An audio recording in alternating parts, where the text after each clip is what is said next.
Hello, welcome to the Buzzy Podcast. I'm J. Scott Ridgell, the owner of Buzzy's Country Store. With me today is Chief Larry Eberhardt, the director, producer, engineer, sound technician, you name it, Larry does it.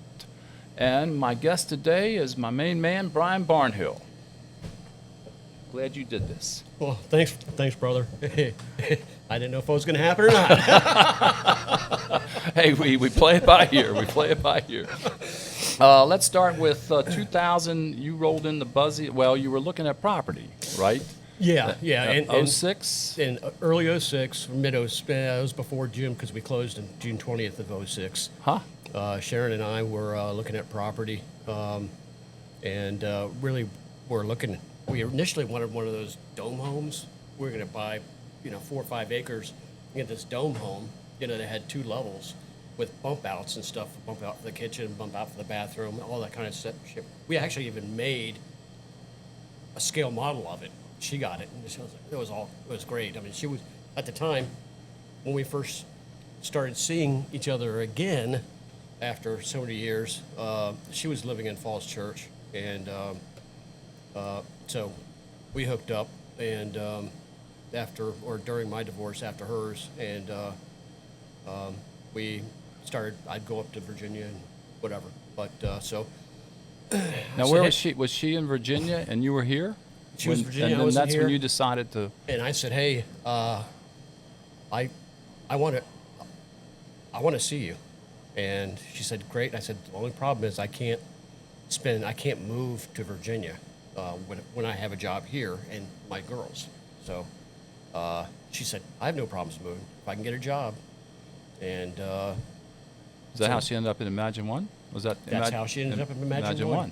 In 1 week, they accepted the offer on the house down here on the bay, and she accepted a job with Imagine One with Nancy Lubkins, and my divorce is final. So, I mean, All in June of 06. yeah, all in within a week. Yeah, and so we had put an offer on the house down here, and it needed Was a lot. someone in the house or was it vacant? It was a seasonal weekender. Okay. There was no washer and dryer hookup at all. They would take all their stuff with them, go back up north and wash them. They would come down on weekends only during the summertime, and not every weekend. So But- that's when you made your first visit to Buzzy's? And that it was during that time frame, yes. we actually were going to talk to the realtor who gave us that house. As a matter of fact, Sharon showed a picture of the house that Susan Waring our realtor had given us. It was from the driveway. I'm like, yeah, it looks like a mobile home. And then I showed her a picture from the pier. I said, "How about this one?" And she said, "Hey, bonehead, it's the same house." I was like, "Okay, I think we're headed in the right direction." Looks better from the water. Well, and it was the house was, because of all the storms and everything underneath, all the joist beams, they were like balsa wood. I mean, they just rotted. Well, it was a summer house, and they. Yep, and a crawl space. Yeah. And so this guy offered what the lister was asking for, and they started nickeling and diming him. And Susan told us, or realtor told us, that, "Hey, I'll keep an eye on this, and if that falls through," they said they'd be willing to talk to us. They did, and we agreed on a price, on that price minus the inspections and everything else of the house that they would have to take care of before we moved in. The ball of borax and all that stuff underneath. So, but before that, we had gone down to the house to take a look at it. After both of us had gone back and forth, and she was still working up in Virginia, still had her apartment up there after she had sold her house. And I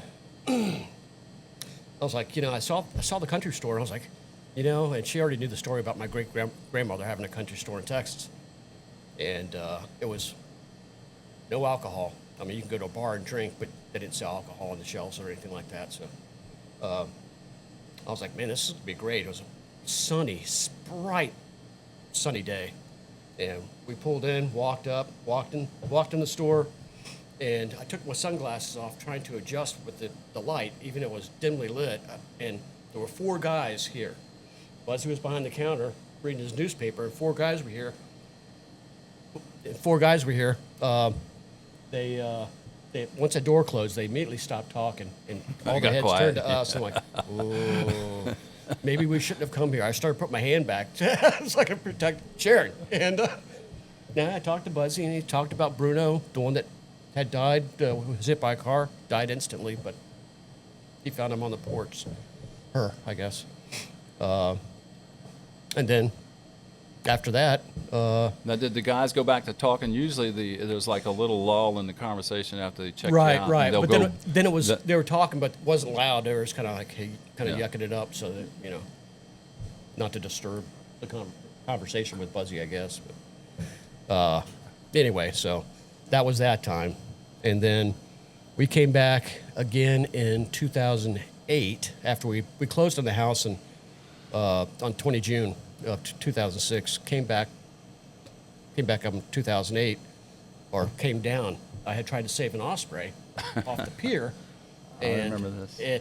the claws got me, and my hand blew up like a balloon, like a 1908 catcher's or 1908 baseball glove. I mean, it just all my fingers were like this, but they were still touching, right? And so I came in, and I guess one of your guys was here, and after that, they were calling me Osprey, the Osprey guy.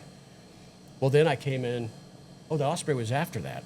It was after the famous famous grouse. grouse guy, You were the yeah. famous grouse guy. because I came in asking for if that they could order, Yeah. a case of famous And grouse. for me. Buzzy's rule of thumb was wait till you get 3 requests on it, right? Gotcha. So I went, I'm not ordering any famous grouse. I never heard of this. No. And the only reason I drank that, I mean, it's okay for a blended Scotch, but the Core series, W.B. Griffin, author. It starts in pre-World War II in Shanghai, China, in 1938, and all the Marines, all the officers, they all drank famous grouse, and it's been around that long. And So it's a Marine thing. Yeah, it was. I guess it's been around since World War II, so it could be anything. But so I started drinking that on the rocks, and once I started getting into the finer scotches, I just drink those things neat, straight, nothing. But Now, Sharon came down from Northern Virginia, but you had been down since '97. Did you come down with the headquarters move? yes, they. The- Oh, Oh, yeah. We came down. My ex-wife she was in contracts, and they actually ended up buying our house in Virginia, and then we started looking for houses up here in Cedar Cove, in the moorings, and they had a model home that they were just finishing it up, had all the upgrades and everything else. So I put a bid on that, and we got the house, and I used my VA loan because the Navy had paid off the loan on my previous house, so that was available. And my first job. Do we want to go into that, or do you want to start to sidetrack here? well, let's go back though. '97, you came down from with headquarters, right?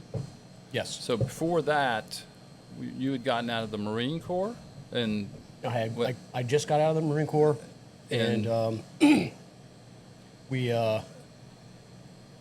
we lived in Virginia, and she was working in Crystal City, and I was Gotcha. working for a short period of time with Department of Commerce, Federal Systems. so you got out of the Marines. I got on my notes here '93, and you were working. Did you go? When did you go to culinary arts? Didn't you go to culinary Yeah, arts that's school? when I had gone. When I was at 8th and I was at 8th and I Presidential Guard for 2.5 years, and I was in a program where if you do 3 years, then that included boot camp and my primary MOS school. If I do at least 3 years, honorable whatever discharge, I can go into the reserves. They crank out a DD-214. I go into the reserves, and they would give me $1,200 a month for the academic year, or $300 a month for the academic year, and $1,200 a month for tuition and books. And so that's where I. You had a couple of years there. Yeah. And then you went from 18. You went right out of high school in the Marines in 81. Yeah, it was right. it was delayed entry. I graduated from Would you graduate June and go in September? graduated in June and graduated late May, and it was delayed entry by a month. So graduated in late May and went in on 21 July of 1981, Harris Island. Parris Island, South Carolina. Wow. Yeah, beautiful. Now, Buzzy was in for 12 years, and he always regretted not doing the other 8 years. He got, they took him down from officer, had to go to a warrant officer, and he said a lot of his... Oh, but that was in wartime, right? Yeah. Yeah. This is after the war. And he said, I got out like a fool. You ever regret getting out? Well, no. And the story behind that is I had screwed my knee up. I was locked in a 45 position. That's right. And they'd sent me back to Camp Lejeune, where the regional surgeon was a Navy captain with a very thick German accent, and he said, your options are. And I was like, I just fix me and send me back away. And he's like, no, your options are, you stay here, and within 3 or 4 months, you will be, excuse me, we'll have the surgery. It was ACL reconstruction. You'll have the surgery, and then you're here at Camp Lejeune for another 12 months of rehab. Well, during that time, the only people that were in Camp Lejeune were medical discharges and people facing court martials.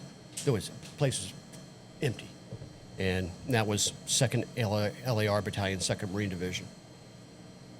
And I was so frustrated, and because I said, can you cut me orders to go to the reserves? And he said, nope. So I said, all right, well. See, they should have let you do that. They should have. But this was back when, this is back before we had amputees still active duty after one leg being removed, because they didn't have the technology they have now. And they're like, no, if you can't do your job, you can't pass the PFT, then they never gave me a chance. And I was so frustrated that I said, fine, separate me. So they separated me medical under honorable. And no disability, you never got anything for that, right? No. You never pursued it either, right? No. I still think you could. Well, I probably could, but given the fact that people were worse off than I was, I felt guilt. It's like survivor's guilt, and I just can't. I couldn't bring myself to do it. You hear that a lot. Yeah, and my brother, who retired a colonel, just found out he's on 100% disability. Bruce? Yeah, and he's running and everything. Is Bruce older or younger? 3 years younger. He's younger, and then you've got an older brother, right? Or no? No. Well, technically, yes. Technically, yes. But you are the classic middle child. Oh, yeah. Always in trouble. No. The middle child's the nice, the agreeable, diplomatic, get Screw along. you! I used to think the middle child was nice. Speaking of that, let's go back to childhood then. I know you were, and I wasn't going to say Navy brat, but you said it. I am. Right? I was. Is that a pejorative as far as to call someone a Navy brat? Hey, you're a Navy brat. No, yeah, Navy brat just means you're a kid of that been around. Right, right. And I had been around. We already covered that. I was born in Alameda, and then we went down to Corpus Christi, and then back up to Monterey, and then back down to Palestine, Texas. And then from there, my mom and my dad had been divorced, so she was courting my stepfather, who was also a Navy pilot. Let me preface this with, those guys went to training about the same time. They're the same age. They both flew P-2Vs, P-3s. My dad flew the first TACAMO, C-130. Huh. Take control or take charge. Move on or move out. Yeah, move out. Move out, that's it. I just guessed. TACAMO. That's exactly what it is. It's the conduit between nuclear sites and the authorities to launch nuclear weapons. Huh. And so he did that. And matter of fact, when he had his first squadron in Guam of only 3 C-130s, TACAMO, 2 of them went down. They had 1 left, so it was like, well. So he went up to the Navy War College up in Rhode Island. and he did that. Oh, okay. So, Now, the Naval Academy, how'd you end up there? oh, the Naval That was- Academy. You Did got I- you got to keep me on track, man. Well, you jump Okay. around. It's- So I told you I was going to, because everything is interconnected. Palestine, Texas. My now, mom, that was your mom was, we'll come back to her. Let's come back to so Mom. so my mom and my stepfather got married, and his next duty station was Pax River. Flew P2 or So you were here at PAX I was here as a kid? Yeah, he Huh? flew P3s, P3Cs. We had a brand new house built on South Essex Drive. Get out of here. Wow. And on Williams Drive. And I thought it was a huge house. Went back up there. I had some training when I was in 8th and 9. Went back to the house. I'm like, damn, that thing's tiny. And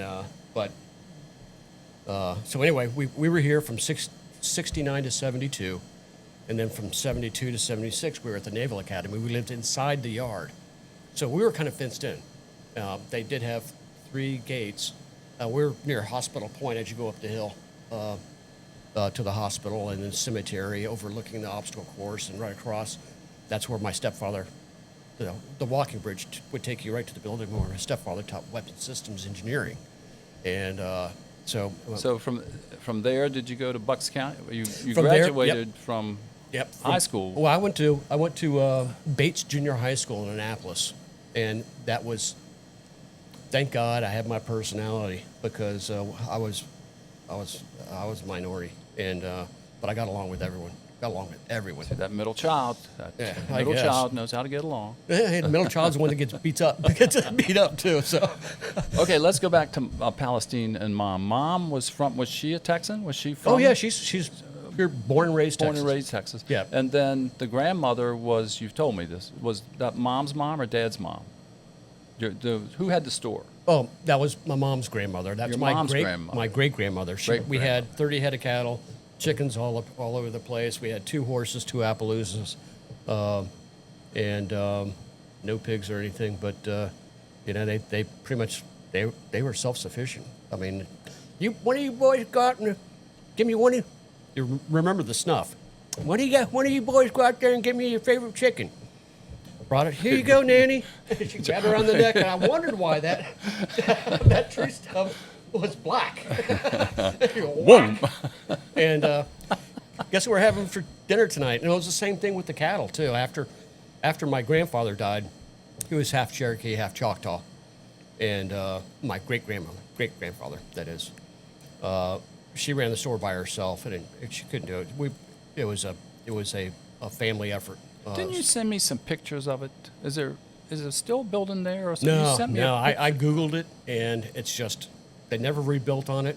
It's just one square dirt lot. lot. Yeah. Huh. It's That's sad.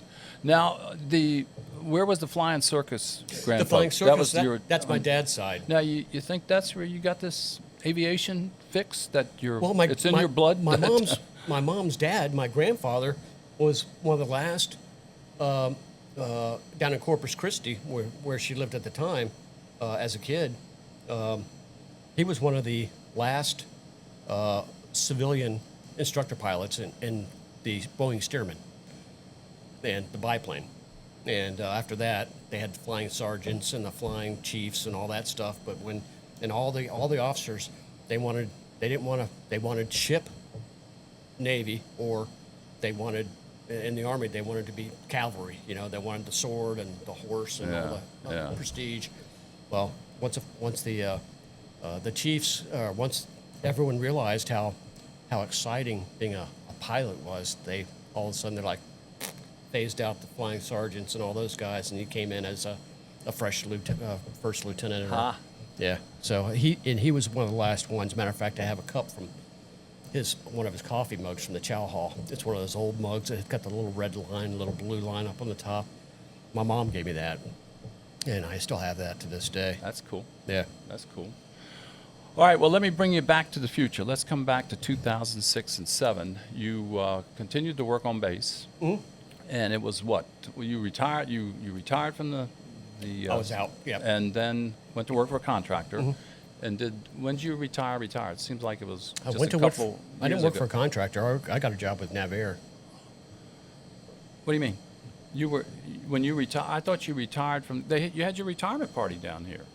Oh, Right. that wasn't 2006. Well, You're talking about my entire. I'm coming forward. Okay, I, okay. I jumped you too much. Okay, let me. Let's come to.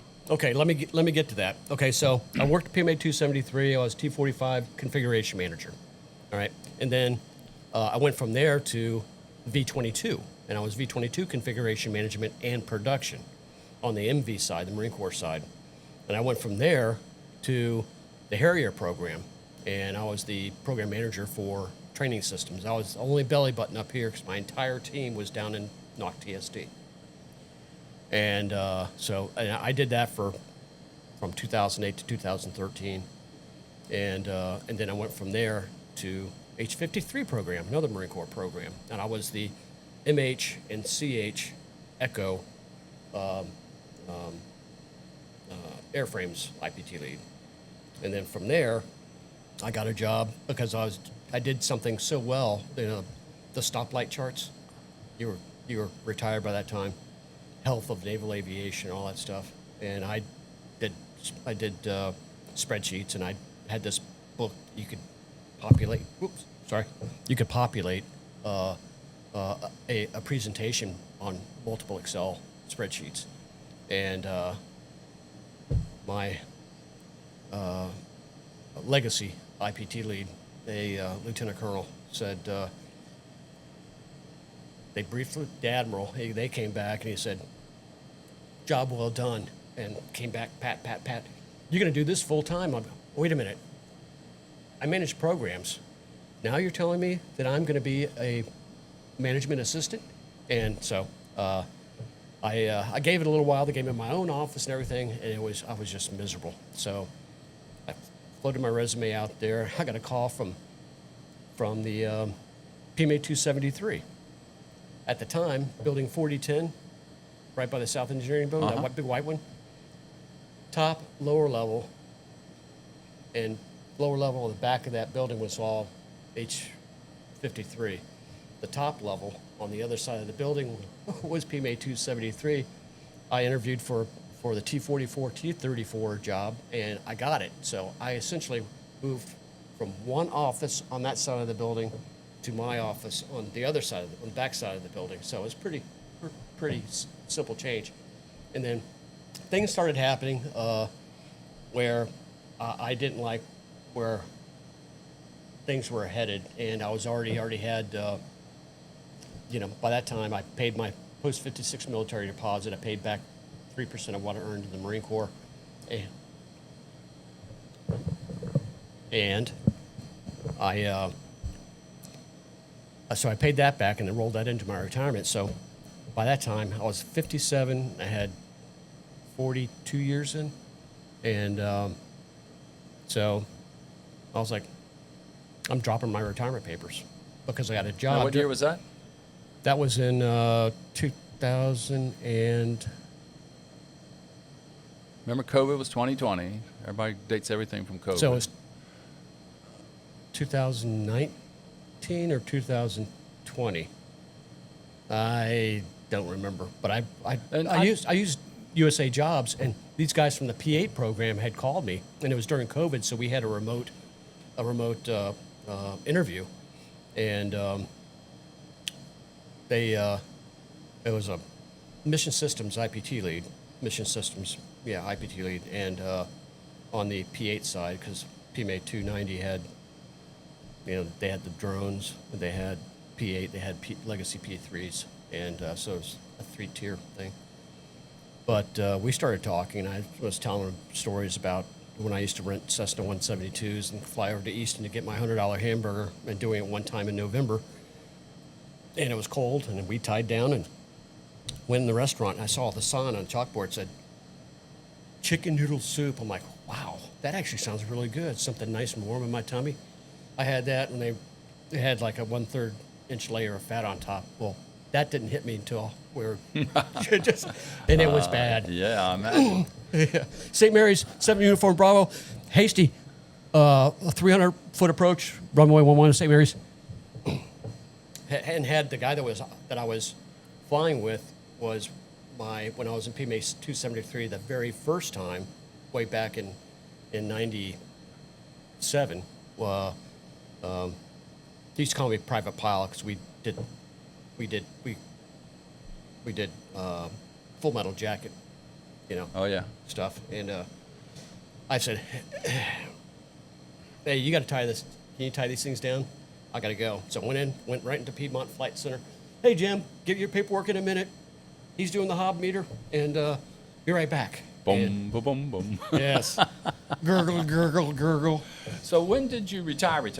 That So full-time full retirement. Back to, I know we're pressed for time here, but since I was an IPT lead, because I told an interview, I said, isn't an IPT lead inherently a government job for signature authority, for technical evaluations, for proposals and all that stuff? I couldn't be part of that because I was a contractor. And so that was a huge hurdle. And then two of my co-IPT leads, because they weren't happy, and justly so, they got jobs elsewhere in Air. Well, they didn't backfill any of those positions, any of those positions, and there was like 11 projects within those two positions. And I asked a higher up, I said, when are they going to backfill? They're planning on backfilling this. Oh, yeah. We're getting on it right away. 3 months later, I asked them, because at that point, I was going to bed at 10 and waking up at 1 o'clock in the morning thinking about work. I mean, I was miserable. And my brother was up from Huntsville, Alabama, after he retired from the Marine Corps. He's the program manager for General Atomics down in Huntsville, Alabama. He was up, and the girls had come down to see him. So we're all outside on the deck, watching the pier and all that stuff. And Sharon was there, and I was talking to those guys. I talked to Bruce, and finally Sharon said, "Why don't you just retire?" I'm like, okay. So I called my manager at RBC Corporation, and who supports everything P8, P290, and I said, "Hey, I can't do this," and I started having health issues. And I said, "What's the protocol for?" He's like, "Well, 2 weeks notice. You send something to me, sign it, and then I pass it on to the pro." Boom. Yeah, and and that was done. And Now you did most. Oops, sorry about that, Larry. All the retirees, when I would run into them on the base, I said, "What are you going to do?" They always said, "I got some honeydews list. I'm going to spend some time with the grandkids, and I'm going to travel." So I know you've done the honeydews and the grandkids. You had Olivia here the other day with Right, Sarah, right. and Nicole was here. That's kind of good. Mhm. And travel, that's.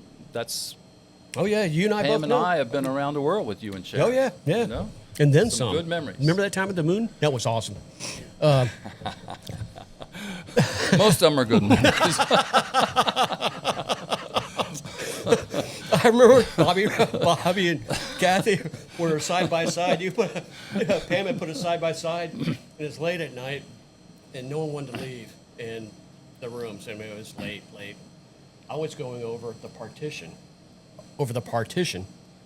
to hand her something out of one of the miniatures out of the thing. And we were in really good spirits, and I was like, "All right, we're on the 11th deck. So we're gonna."